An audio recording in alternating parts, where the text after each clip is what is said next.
there was this thing about an emergency room called ER. It later became the most popular show, #1 for many, many years. But when the pilot was floated, it got massively panned by the critics because they said, who's ever heard of a show about an emergency room in an American hospital without an Indian doctor?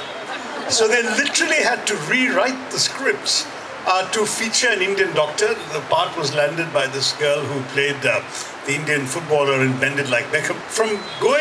From being beggars and begging bowls and fakirs and snake shamans were suddenly doctors, engineers, software gurus and so on. I mean, you've seen the geeky character in that other popular sitcom.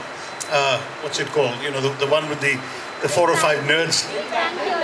The Big Bang Theory, there you are. And so typically the Indian had to be the nerdy science type, engineer type, you know, whiz kid. And that's the sort of image now that is dominated. So that is very much the people of India.